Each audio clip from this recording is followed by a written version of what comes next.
नमस्कार दोस्तों, कथा वाचन में आप सभी का स्वागत है। इस वीडियो में हम आपको श्री सत्यनारायण भगवान की कथा का तृतीय अध्याय सुनाएंगे। सूत जी बोले, हे श्रेष्ठ मुनियों, अब आगे की कथा कहता हूँ। पहले समय में उल्कामुख नाम का एक बुद्धिमान राजा था। वह सत्यवक्ता और जितेंद्रिय था। प्रतिदिन देव स्थानों पर जाता और निर्धनों को धन देकर उनके कष्ट दूर करता था। उसकी पत्नी कमल के समान मुख वाली तथा सती और साध्वी थी। भद्रशिला नदी के तट पर उन दोनों ने श्री सत्यनारायण भगवान का व्रत किया। उसी समय साधु नाम का एक वैश्य आया। उसके पास व्यापार करने के लिए बहुत सारा धन था। राजा को व्रत करते देखकर वह विनय से पूछने लगा, हे राजन, भक्तिभाव से पूर्ण होकर आप यह क्या कर रहे हैं? मैं सुनने की इच्छा रखता हूँ, आप मुझे बताइए। राजा बोला, हे साधु, अपने बंधु बांधवों के साथ पुत्रादि की प्राप्ति के लिए एक महाशक्तिमान श्री सत्यनारायण भगवान का व्रत व पूजन कर रहा हूँ। राजा के वचन सुन साधु आदर से बोला, हे राजन, मुझे इस व्रत का सारा विधान कहिए। आपके कथन के अनुसार मैं भी इस व्रत को करूँगा। मेरी भी संतान नहीं है और इस व्रत को करने से निश्चित रूप से मुझे संतान की प्राप्ति होगी। राजा से व्रत का सारा विधान सुनकर व्यापार से निवृत्त हो वह अपने घर गया।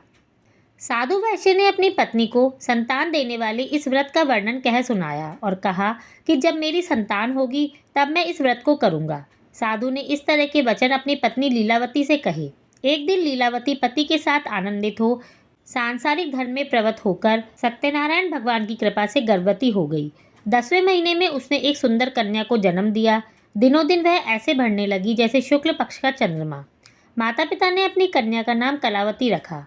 एक दिन लीलावती ने मीठे शब्दों में अपने पति को याद दिलाया कि आपने सत्यनारायण भगवान के जिस व्रत को करने का संकल्प लिया था उसे करने का समय आ गया है। आप इस व्रत को करिए। साधु बोला, हे प्रिय, इस व्रत को मैं उसके विवाह पर करूँगा। इस प्रकार अपनी पत्नी को आश्वासन देकर वह नगर को चला गया। कलावती पिता के घर में रहकर वृद्धि को प्राप्त हो गई। साधु ने एक बार नगर में अपनी कन्या को सखियों के साथ देखा तो तुरंत ही दूत को बुलाया और कहा कि मेरी कन्या के लिए योग्य वर देख कर आओ। साधु की बात सुनकर दूत कंचन नगर में पहुंचा और वहां देखभाल कर लड़की के सुयोग्य वाणिक पुत्र को ले आया। सुयोग्य लड़के को देख साधु ने बंधु बांधवों को बुलाकर अपनी पुत्री का विवाह कर दिया। लेकिन दुर्भाग्य की बात ये थी कि वह अभी भी सत्यनारायण भगवान का व्रत नहीं किया। इस पर भगवान क्रोधित हो गए और श्राप दिया कि साधु को अत्यधिक दुख मिले। अपने कार्य में कुशल साधु बनिया जमाई को लेकर रत्नासारपुर नगर में गया और वहां जाकर दामाद ससुर दोनों मिलकर चंद्रकेतु राजा के नगर में व्यापार करने लगी। एक दिन भगवान सत्यनारायण की माया से एक चोर राजा का धन चुराकर भाग रहा था। उसने राजा के सिपाहियों को अपना पीछा करते देखकर चुराया हुआ धन वहां रख दिया जहां साधु अपने जमाई के साथ ठहरा हुआ था। राजा के सिपाहियों ने साधु वैश्य के पास राजा का धन देखा तो वह ससुर जमाई दोनों को बांधकर प्रसन्नता से राजा के पास ले गए और कहा कि उन दोनों चोर को हम पकड़ लाए हैं, अब आगे की कार्यवाही की आज्ञा दें। राजा की आज्ञा से उन दोनों को कठिन कारावास में डाल दिया गया। उनका सारा धन छीन लिया गया। श्री सत्यनारायण भगवान के श्राप से साधु की पत्नी भी बहुत दुखी हुई। घर में जो धन था वह चोर चुरा कर ले गए। शारीरिक और मानसिक पीड़ा व भूख प्यास से अति दुखी हो अन्न की चिंता में कलावती के ब्राह्मण के घर गई। वहां उसने श्री सत्यनारायण भगवान का व्रत होते देखा और कथा सुनी। फिर वह प्रसाद ग्रहण करके रात को वापस आ गई। माता के कलावती से पूछने पर कि हे पुत्री, तुम कहाँ थी, तेरे मन में क्या है? कलावती ने अपनी माँ से कहा, हे माता, मैंने एक ब्राह्मण के घर में श्री सत्यनारायण भगवान का व्रत देखा है। कन्या के वचन सुन लीलावती भगवान के पूजन की तैयारी करने लगी। लीलावती ने परिवार व बंधुओं सहित सत्यनारायण भगवान का पूजन किया और उनसे वर मांगा कि मेरे पति और जमाई शीघ्र घर आ जाए। साथ ही यह भी प्रार्थना की कि हमारा अपराध क्षमा करें।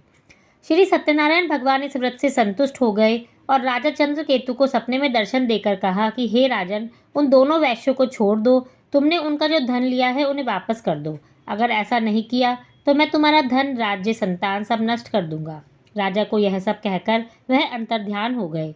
प्रातःकाल सभा में राजा ने अपना सपना सुनाया और बोले कि वणिक पुत्रों को कैद से मुक्त कर सभा में लाओ। दोनों ने आते ही राजा को प्रणाम किया। राजा मीठी वाणी में बोला, महानुभावों, भाग्यवश ऐसा कठिन दुख तुम्हें प्राप्त हुआ है, लेकिन अब तुम्हें कोई भय नहीं है। ऐसा कहकर राजा ने दोनों को नए वस्त्र आभूषण पहनाए और जितना धन उनका लिया था उससे दुगना धन वापस कर दिया। दोनों वैश्य अपने घर को चल दिए। इति श्री सत्यनारायण भगवान की कथा का तृतीय अध्याय संपूर्ण होता है। अगर आप पहला और द्वितीय अध्याय सुनना चाहते हैं तो आप ऊपर दिए गए आई बटन पर क्लिक करके इनको सुन सकते हैं।